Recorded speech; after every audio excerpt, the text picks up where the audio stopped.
नाज़रीन आदाब, election express के साथ मैं हूं हिना जुबैर। लोकसभा इंतखाबात करीब हैं। 11 अप्रैल से 19 मई तक 7 मरहलों में वोटिंग होना है। कांग्रेस सदर राहुल गांधी ने बड़ा चुनावी दांव खेलते हुए कह डाला कि कांग्रेस की हुकूमत आने पर बेहद गरीब खानदानों को सालाना 72,000 रुपए दिए जाएंगे। उधर दिल्ली की अगर बात करें तो वहां कांग्रेस और आप इत्तेहाद पर सस्पेंस अभी भी बरकरार है। वहीं कमल हासन ने मगरबी बंगाल की वज़ीर आला से खास मुलाकात की है। तो एमपी के दमोह में मुसलमानों ने लोकसभा इंतखाबात के बाइकॉट की ही धमकी दे डाली है। इलेक्शन एक्सप्रेस में हम रोज बरोज होने वाली इंतखाबी सरगर्मियों से आपको रूबरू करवाते हैं। तो चलिए शुरू करते हैं इलेक्शन एक्सप्रेस।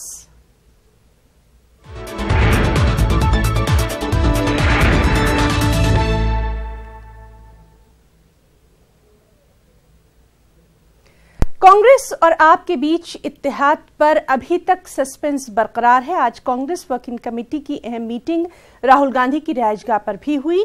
मीटिंग में क्या कुछ तय पाया, इस हवाले से तस्वीर अभी तक साफ नहीं हो पाई है। राहुल गांधी इस मामले में हतमी फैसला लेंगे, ये भी तय है। ख्याल रहे कि आम आदमी पार्टी ने 5-2 का फॉर्मूला दे दिया है, जबकि कांग्रेस ने 3-3-1 का फॉर्मूला दिया है।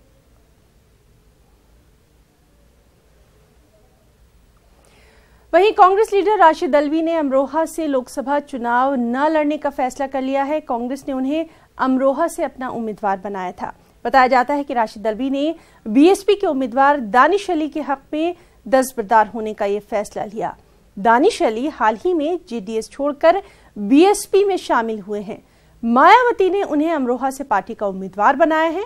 उधर कांग्रेस ने राशिद अल्वी की जगह सचिन चौधरी को अमरोहा से उम्मीदवार बनाया है।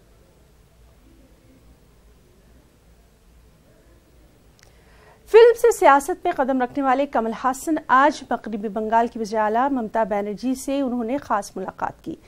बंगाल के रियासती सेक्रेटेरिएट में ये अहम मुलाकात हुई और इस मुलाकात के सिलसिले में कमल हासन का कहना है कि अंडमान में टीएमसी से इत्तेहाद में इंतखाब लड़ा जाएगा। सियासी जमात एमएनएम की तश्कील के बाद कमल हासन की ममता से इस मुलाकात को काफी अहम माना जा रहा है।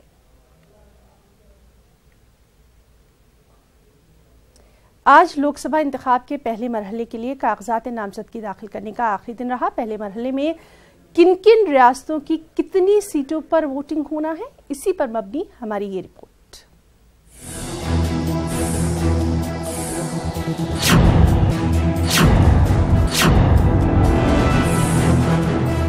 लोकसभा चुनाव 2019 के पहले मरहले के लिए वोटिंग 11 अप्रैल को होगी। इस मरहले में 20 रियासतों की कुल 91 सीटों पर वोट डाले जाएंगे। जिन रियासतों में पहले मरहले के लिए वोट डाले जाएंगे वो ये हैं। आंध्र प्रदेश की 25 सीटों पर वोट डाले जाएंगे। तेलंगाना की 17 सीटों पर वोटिंग होगी। उत्तर प्रदेश की 8 नशिस्तों पर हक़ रायदही का इस्तेमाल किया जाएगा। महाराष्ट्र की 7 सीटों पर वोटिंग होगी। उत्तराखंड की 5 सीटों पर वोट डाले जाएंगे। वहीं आसाम की 5 नशिस्तों पर वोटिंग होगी, जबकि बिहार की 4 सीटों पर वोट डाले जाएंगे। दूसरी तरफ ओडिशा की 2 सीटों पर हक़ रायदही का इस्तेमाल किया जाएगा। वहीं अरुणाचल प्रदेश की 2 सीटों पर वोटिंग होगी, जबकि मगरबी बंगाल की 2 सीटों पर वोट डाले जाएंगे। जम्मू कश्मीर की 2 सीटों पर वोटिंग होगी। मेघालय की भी 2 सीटों पर वोटिंग होगी। वहीं छत्तीसगढ़ की 1, मणिपुर की 1, मिजोरम की 1, नागालैंड की 1, सिक्किम की 1, त्रिपुरा की 1, अंडमान निकोबार की 1 और लक्षद्वीप की 1 सीट पर हक़ रायदही का इस्तेमाल किया जाएगा। Bureau report, news 18 Urdu. और आज की सियासी दुनिया की बेहद अहम खबर, कांग्रेस सदर राहुल गांधी ने बड़ा चुनावी दांव खेलते हुए कह डाला कि कांग्रेस की हुकूमत आने पर इंतहाई गरीब खानदानों को सालाना 72,000 रुपए दिए जाएंगे। उन्होंने क्या कुछ कहा है, आप भी देखिए। मैं राफेल पे इन चीजों पे आज बात नहीं करना चाहता हूं। आज मैं सिर्फ न्याय पे बात करना चाहता हूं। मैं ये कहना चाहता हूं कि 2 हिंदुस्तान नहीं होंगे। हमारे मैनिफेस्टो में शिक्षा के लिए स्वास्थ्य के लिए, रोजगार के लिए आप पढ़ेंगे तो आपको बहुत अच्छा लगेगा। बहुत सोच समझ के लाखों लोगों से बात करके हमने मैनिफेस्टो बनाया है। मगर हमने यह भी एक्सेप्ट किया है कि 21वीं सदी में हिंदुस्तान से गरीबी को मिटाना है, खत्म करना है। लाइन 12,000 रुपए महीने की होगी। हां, सरप्राइज हुए ना आप, शॉक हुए ना? मतलब इतना पैसा हिंदुस्तान में भाइयों और बहनों है। तो कांग्रेस पार्टी गारंटी करती है कि हिंदुस्तान के 20% सबसे गरीब परिवारों को, शौक मत होना, अभी धमाका बढ़ने जा रहा है, 20% सबसे गरीब परिवारों को हर साल 72,000 रुपए देने जा रही है। फिर से कहता हूं, एक साल में 20% सबसे गरीब परिवारों को, हर जात, हर धर्म, हर भाषा के गरीब परिवारों को 72,000 रुपए साल के उनके बैंक अकाउंट में सीधा डाल दिया जाएगा। पार्लियामानी इंतखाबात के पेश नजर जंगी पैमाने पर लीडरान का दौरा जारी है। कांग्रेस की जनरल सेक्रेटरी प्रियंका गांधी 27 मार्च को फैजाबाद का दौरा करने वाली हैं, जहां वो एक रोड शो करेंगी। वाज़ेह है कि प्रियंका ट्रेन के जरिए फैजाबाद जाएंगी और फिर हनुमानगढ़ी में पूजा करने के बाद यहीं से सुबह 10 बजे अपने रोड शो का आगाज करेंगी। रोड शो शाम 4 बजे तक जारी रहेगा। इसके अलावा प्रियंका नुक्कड़ सभाओं में भी हिस्सा लेंगी।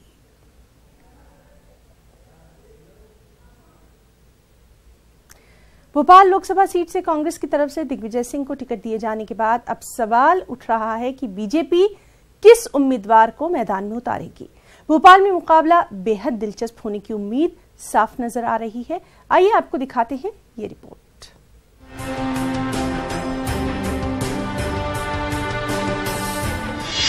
भोपाल सीट से कौन होगा बीजेपी का उम्मीदवार? क्या बदलेंगे भोपाल के सियासी हालात? भोपाल सीट पर हो सकता है सख्त मुकाबला। कांग्रेस ने दिग्विजय सिंह को भोपाल लोकसभा सीट से टिकट देकर मुकाबला सख्त कर दिया है।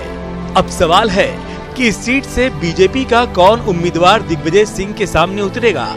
इस सीट से दिग्विजय सिंह का मुकाबला करने के लिए साबिक वजीर आला शिवराज सिंह चौहान, साध्वी प्रज्ञा के साथ साथ कैलाश विजयवर्गीय का नाम भी सामने आ रहा है। मुझसे पूछा जाए कि कहाँ से लड़ना है तो मैं कहूँगा कि मैं भोपाल से लड़ना चाहूँगा, क्योंकि दिग्विजय सिंह जी के सामने लड़ने का कुछ मजा अलग है अगर पूछा गया तो, और इसलिए पर चुनाव लड़ने का मेरा कोई मूड नहीं। इंदौर से अगर आपका नाम आता है नहीं, अगर पार्टी कहेगी तो कहीं से भी लड़ सकते हैं, ऐसा नहीं है। बंगाल से भी किसी से लड़ सकता हूँ। भोपाल सीट से साबिक वजीर आला बाबूलाल गौर, मौजूदा member parliament Alok Sanjar, mayor Alok Sharma और बीटी शर्मा भी अपनी दावेदारी पेश कर चुके हैं। बीजेपी का कहना है कि जीतने वाले उम्मीदवार को ही भोपाल से टिकट दिया जाएगा। भारतीय जनता पार्टी को क्या फर्क पड़ता है? कांग्रेस जिनको इन सारी बातों से फर्क पड़ता है वो इसके बारे में चिंता करें, वो कहीं से भी चुनाव लड़ें, भारतीय जनता पार्टी चुनाव जीतेगी, इतना मैं आपको विश्वास दिलाता हूँ। भारतीय जनता पार्टी जीतने वाले उम्मीदवार को ही भोपाल से घोषित करेगी। भोपाल सीट दोनों पार्टियों के लिए काफी अहम है। अब देखना है कि दिग्विजय सिंह के मैदान में उतरने के बाद मुकाबला कितना सख्त होता है और दिग्विजय सिंह से मुकाबले के लिए बीजेपी किसे अपना उम्मीदवार बनाती है। Bureau report, news 18 Urdu. तो कांग्रेस लीडर दिग्विजय सिंह भोपाल लोकसभा सीट से इंतखाब लड़ने जा रहे हैं। उन्होंने न्यूज़ 18 से खास बातचीत के दौरान बीजेपी पर अपने अंदाज में निशाना भी साधा। उन्होंने कहा कि बीजेपी मुझसे डरती है। साथ ही उन्होंने शिवराज सिंह चौहान को अपने सामने मुकाबले की दावत भी दे डाली। से इस बार चुनाव मैदान में ताल ठोकने वाले हैं दिग्विजय सिंह। क्या मुद्दे रहेंगे और क्या क्या चुनौतियां होंगी, इस सब पर बात करने के लिए मेरे साथ खुद दिग्विजय सिंह है। सर, आप चुनाव मैदान में हैं तो क्या क्या चुनौती हैं आपके सामने? राष्ट्र का चुनाव है। भारतीय जनता पार्टी की सरकार के 5 साल पीछे के काम करने पर जो रिपोर्ट कार्ड है उस पर चुनाव होगा। क्या उन्होंने वादे पूरे किए, क्या लोगों को रोजगार मिला, क्या अर्थव्यवस्था सुधरी, क्या देश की हालत सुधरी, क्या नौजवानों को जो वादे किए गए थे वो पूरे हुए, क्या शिक्षा का स्तर सुधरा, क्या लोगों के खाते में 15 लाख रुपए खाते में आए, क्या काला धन वापस आया, विदेशों से काला धन वापस आया, देश के पड़ोसियों के साथ जो हमारे संबंध हैं वो सुधरे। ये सारे मुद्दों पर चर्चा होगी, बहस होगी और मतदान होगा। तो ये मान लिया जाए कि इस बार जो चुनाव होगा भोपाल में वो दिग्विजय सिंह वर्सेस नरेंद्र मोदी होगा, क्योंकि ये मुद्दे सारे प्रधानमंत्री के। पूरे देश में चुनाव मोदी जी के कुराज के ऊपर होगा। भोपाल अकेला क्यों? पूरे 543 सीट पर नरेंद्र मोदी के रिपोर्ट कार्ड पर उनके काम करने के तरीके और उनके वक्तव्य, उनके झूठ बोलने की आदत, उस पर चुनाव होगा। सर, आप पीएम कह रहे हैं कि चुनाव पीएम के मुद्दे पे होगा, लेकिन शिवराज सिंह चौहान कहते हैं कि बंटाधार रिटर्न्स है। राकेश सिंह जो प्रदेश अध्यक्ष हैं वो कहते हैं कि दिग्विजय सिंह पार्टी के लिए चुनौती है, हमारे लिए चुनौती नहीं। साध्वी प्रज्ञा सिंह वो आपसे चुनाव लड़ने को तैयार है, उन्होंने तो आपको देश का दुश्मन बताया। कैलाश विजयवर्गीय वो कहते हैं कि मैं चुनाव लड़ूंगा। क्या ये लगता है कि दिग्विजय सिंह बहुत कमजोर हैं या वो लोग सिर्फ सुर्खियां पाने के लिए आपका नाम इस्तेमाल कर रहे हैं? मैं शुरू से कह रहा हूं, शिवराज सिंह चौहान आप मंच पे आके मुझसे बहस क्यों नहीं करते? मेरी चुनौती है उनको। भाजपा मुझसे डरती है, भयभीत रहती है, इसलिए वे दुनिया भर की अनर्गल बातें करते हैं। एक अंतिम सवाल, फिर वापस भोपाल पे आ रहा हूं। सर, मध्य प्रदेश में कितनी सीटें कांग्रेस जीतेगी? अभी 3 सीटें हैं, 5 से 6 गुनी सीटें और बढ़ जाएंगी। धन्यवाद। तो दिग्विजय सिंह साहब कह रहे हैं कि मैं नरेंद्र मोदी के मुद्दों को लेकर चुनाव मैदान में उतरूंगा, और उन्होंने शिवराज सिंह चौहान को भी चेतावनी दी है कि अगर हिम्मत है तो मेरे सामने आए, चुनाव लड़े। वैसे भाजपा मुझसे डरती है। कैमरामैन चंद्रदेव के साथ नई दिल्ली से अशरफ काज़मी, न्यूज़ 18। वहीं मरकजी वजीर मुख्तार अब्बास नकवी ने न्यूज़ 18 से खास बातचीत की, और इस बातचीत में उन्होंने आम आदमी पार्टी और कांग्रेस इत्तेहाद पर तो तनकीद की ही, साथ ही प्रियंका गांधी पर भी निशाना साधा। देखिए, ये गाली गैंग गली के मवालियों की तरह व्यवहार कर रहा है। ये गाली गैंग चुन चुन करके प्रधानमंत्री जी को गाली दे रहा है। ये गाली गैंग चुन चुन करके देश के सुरक्षा बलों के शौर्य और पराक्रम को गाली दे रहा है। देश के मान सम्मान स्वाभिमान को बदनाम करने के षड्यंत्र और साजिशों में लगा हुआ है। लेकिन एक बात समझ लेना चाहिए इस गाली गैंग को, चाहे वो गाली गैंग हो, चाहे गाली गैंग के गुरु हों और चाहे गाली गैंग के गुर्गे हों, उनको जनता जितनी ये चुन चुन कर गाली दे रहे हैं, जनता उतना ही चुन चुन करके इनसे हिसाब किताब करेगी। सर, अखिलेश यादव ट्वीट कर रहे हैं, पूछ रहे हैं कि विकास पूछ रहा है कि भाजपा अपनी रैलियों में केवल विपक्ष की बातें क्यों करी? क्या भाजपा 5 साल के शासनकाल में क्योंकि ये प्रोग्रेस पर पलीता लगाने के ये सब पाखंडी लोग हैं, इसलिए बात की जा रही है। प्रोग्रेस पर भी बात हो रही है, पॉलिटिकल के देश के प्रोग्रेस पर पलीता लगाने वाले पाखंडियों के बारे में बात होगी। सर, हमने देखा कि प्रियंका गांधी का गंगा जो रहा वो देखो क्या है कि प्रियंका जी पॉलिटिकल पर्यटन पे निकली हुई हैं। कभी गंगा जी तो कभी अयोध्या तो कभी कहीं। वो पॉलिटिकल पर्यटन उनका इसलिए है कि देश में एक कॉन्ट्रैक्ट प्राइम मिनिस्टर बने, परफेक्ट प्राइम मिनिस्टर न बने। वो चाहते हैं कि 6 महीने एक प्रधानमंत्री बने, फिर 6 महीने दूसरा प्रधानमंत्री बने, तो 6 महीने तीसरा प्रधानमंत्री बने, चौथा बने, 5वां बने, 6ठा बने, और ऐसा प्रधानमंत्री बने जिसका रिमोट जो है वो इनके हाथ में हो। लेकिन एक बात समझ लेना चाहिए, ये देश जो है कॉन्ट्रैक्ट प्राइम मिनिस्टर नहीं, परफेक्ट प्राइम मिनिस्टर चाहता है, और वो है नरेंद्र मोदी जी। देखो भैया, एक बात समझ लो आप, ये गठबंधन की गठरी में, जो गुनाहों के गठबंधन की गठरी में इतनी गांठें हैं कि इन गांठों को खोलते खोलते जो है वो चुनाव निपट जाएगा। वोटिंग मशीन और वीवीपैट पर्चियों को मिलाने की मांग की गई है। 50% वीवीपैट पर्चियों की जांच का मुतालबा किया गया है। इस मामले पर सुप्रीम कोर्ट में समाअत कल तक के लिए टल गई है। गुज़िश्ता सुनवाई में कोर्ट ने इलेक्शन कमीशन को नोटिस दिया था। 21 सियासी पार्टियां सुप्रीम कोर्ट से रुजू हुई हैं।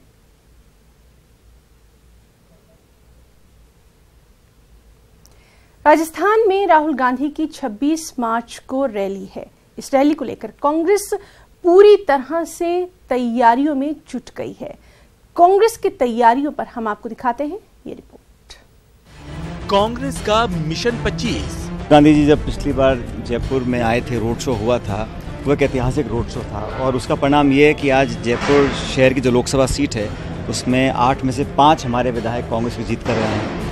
26 मार्च को राहुल गांधी की रैली। 26 तारीख को उनका कार्यक्रम सूरतगढ़ में है, एक आम सभा को संबोधित करेंगे, फिर बूंदी में एक आम सभा को संबोधित करेंगे। 26 के बाद स्पेशल 25 का ऐलान। मिशन 25 है, उसको हम पूरा कामयाबी से हासिल करेंगे। लोगों में उत्साह है, सरकार के कामों को लोगों ने पसंद किया है। 2-2.5 महीने में के अल्प समय में हम लोगों ने तमाम वादों को पूरा किया है। ऋण माफ़ी की बात हो, भत्ते की बात हो, बेरोजगारी भत्ता दिया है, पेंशन को बढ़ाया है, दवाइयों की हमने संख्या बढ़ा दी है, जो फ्री मेडिसिन हम लोग देते हैं। लोकसभा इंतखाबात को लेकर राजस्थान में कांग्रेस सरगर्म है। दौरा राहुल का है तो प्रोग्राम भी बड़ा है। 26 मार्च को रामलीला मैदान में राहुल का प्रोग्राम होने वाला है। तैयारियों में कोई कमी न रह जाए, इस बात का खास ख्याल रखा जा रहा है। इस मौके पर सचिन पायलट ने बीजेपी पर निशाना भी साधा। जो आक्रमण बीजेपी के नेता कर रहे हैं, मुद्दों से भटकाने के लिए व्यक्तिगत आरोप लगा रहे हैं, राहुल गांधी जी पे लगा रहे हैं, कांग्रेस नेताओं पे लगा रहे हैं, लेकिन महंगाई का, रोजगार का, भ्रष्टाचार का 5 साल में जो उन्होंने कुशासन दिया है उस पर पर्दा डालने के लिए सब चीज़ों का सहारा ले रहे हैं। हमारे सैनिकों की वीरता की आड़ में अपनी नाकामियों को छुपाने का काम कर रहे हैं।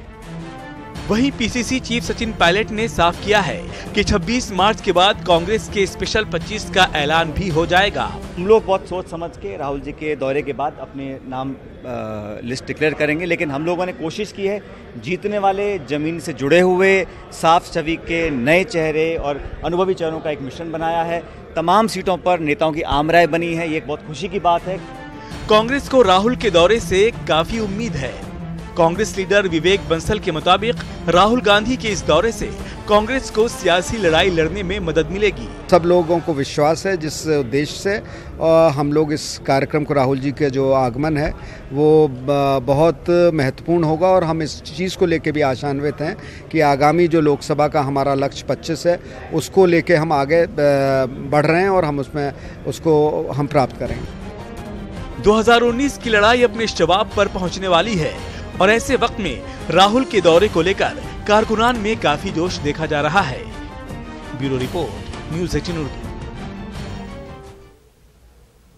लोकसभा इंतखाबात के करीब आते ही वोटरों को पोलिंग बूथ तक लाने के लिए इलेक्शन कमीशन की तैयारियां भी शुरू हो चुकी हैं।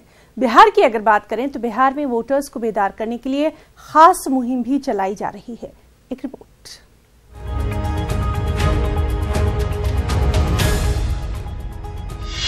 वोटर टर्नआउट बढ़ाने की कवायद। इलेक्शन कमीशन तैयारियों में सरगर्म।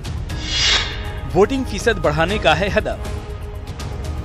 लोकसभा 2019 इंतखाबात में वोटर्स को ज्यादा से ज्यादा तादाद में पोलिंग बूथ तक लाने के लिए इलेक्शन कमीशन ने हर मुमकिन कोशिश करने का फैसला किया है।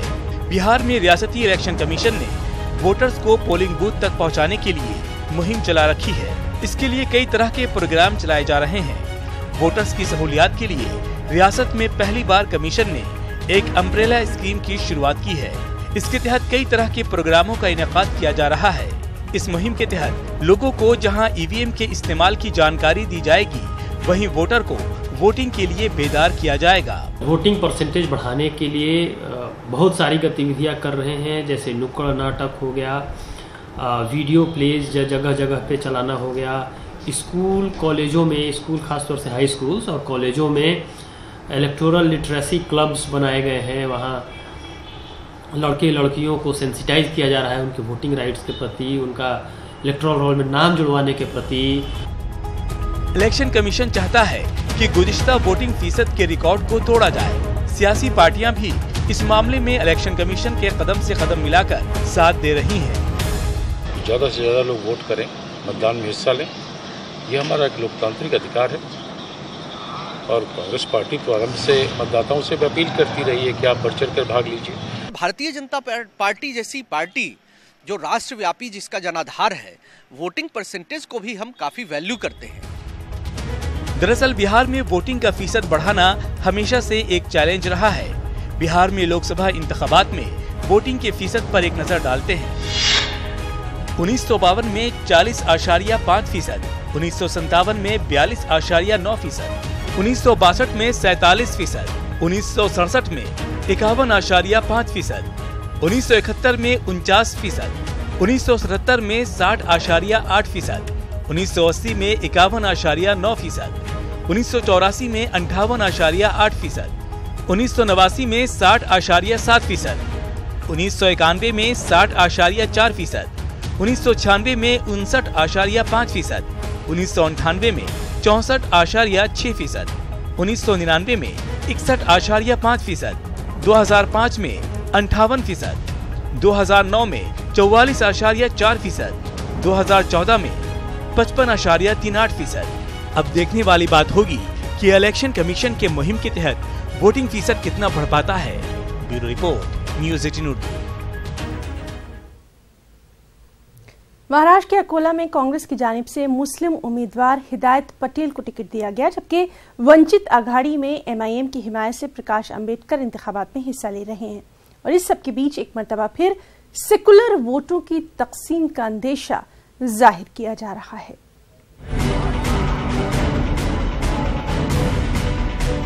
कांग्रेस की जानिब से अकोला में मुस्लिम उम्मीदवार को टिकट दिए जाने के बाद सेकुलर वोटों की तकसीम का अंदेशा जोर पकड़ने लगा है। एमआईएम और बहुजन समाज पार्टी के इत्तेहादी उम्मीदवार प्रकाश अंबेडकर और कांग्रेस के उम्मीदवार हिदायत पटेल का वोट बैंक एक ही माना जाता है। दोनों उम्मीदवारों के एक दूसरे की मुखालिफत में खड़े होने से दलित और मुस्लिम वोट बैंक को नुकसान पहुंचेगा। वोट का बंटवारा लोगों के समझ में आ गया कि हमने वंचित बहुजन आघाड़ी को बहुत कोशिश की, उनको 6 सीटें 4 सीटें हमारे श्रेष्ठी उनके घर को 5-5 घर, हमारे प्रांताध्यक्ष राष्ट्रवादी के भुजबल जी, पृथ्वीराज चौहान, सभी मानिकराव जी गए और उनकी लोगों की अभी बात समझ में आ गई कि उनको वोटों का डिवाइडेशन ही करना है, इसलिए इस बार सेकुलर वोट सब एक जगह आ जाएंगे। दूसरी जानिब वंचित अघाड़ी का कहना है कि कांग्रेस ने हिदायत पटेल को टिकट देकर बीजेपी का रास्ता हमवार किया है।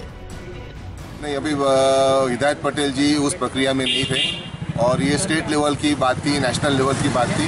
हिदायत पटेल ने इस बारे में बोलना गलत है।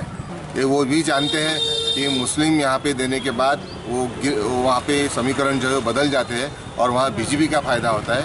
लेकिन बार बार कांग्रेस जो है मुस्लिम और अल्पसंख्यकों का सिर्फ बलिदान देने के लिए।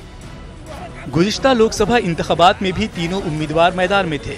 इसमें बीजेपी के संजय ने सबसे ज्यादा 4,50,000 से ज्यादा वोट हासिल कर जीत दर्ज की थी, जबकि हिदायत पटेल 2,53,000 वोट हासिल करके दूसरे नंबर पर थे।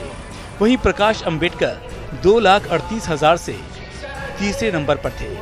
न्यूज़ 18 उर्दू के लिए अकोला से रिजवान खान की रिपोर्ट।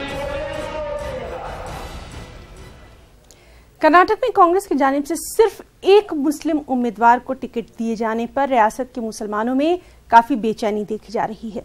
मुस्लिम तबका इसे सौतेला सुलूक करार दे रहा है, वहीं एक तबका इसे कांग्रेस की सॉफ्ट हिंदुत्व पॉलिसी भी करार दे रहा है। एक रिपोर्ट। कर्नाटक से गुज़िश्ता 2 मियादों से लोकसभा में मुस्लिम नुमाइंदगी सिफर है। इसका सद्देबाब करने के लिए रियासत के मुसलमानों ने इस बार काफी कोशिश की थी। कांग्रेस और जेडीएस खेमे पर जबरदस्त दबाव डाला गया था, फिर भी नतीजा तवक्को के खिलाफ ही आया। कांग्रेस ने इस बार सिर्फ एक मुस्लिम उम्मीदवार को मैदान में उतारा है। गुज़िश्ता इंतखाबात में 2 मुस्लिम उम्मीदवार उतारे गए थे। लिहाजा जो कसम खाने के लिए, ताकि दूसरे एरिया के माइनॉरिटी शिकायत ना रहे, बस टिकट दी गई है। कसम खाने की गुंजाइश निकल गई, वरना उनको भी मालूम है कि वो सीट जीतने वाली नहीं है।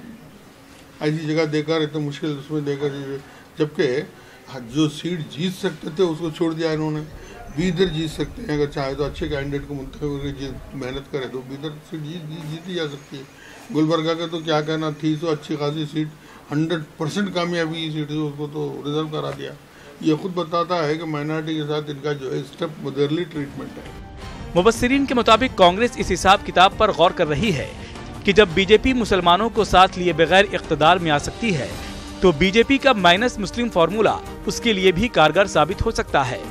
दानिश्वरों के मुताबिक कांग्रेस इससे अक्सरियती तबके को एक खामोश पैगाम देने की कोशिश कर रही है कि इस वक्त जो है ना हिंदुस्तान में बीजेपी ने जहनों को इस तरह जो है ना वर्गलाया है, सेकुलर वोटों की तोड़ जोड़ में हर हिंदुस्तानी का जहन जो है ना इस वक्त जो है ना मुनज़्ज़म तरीके से जो है ना उनको जो है ना जोड़ा गया है, जिसके खौफ से जो है ना कांग्रेस जो है ना पार्टी मुसलमान के टिकट को जो है ना कट कर दी है।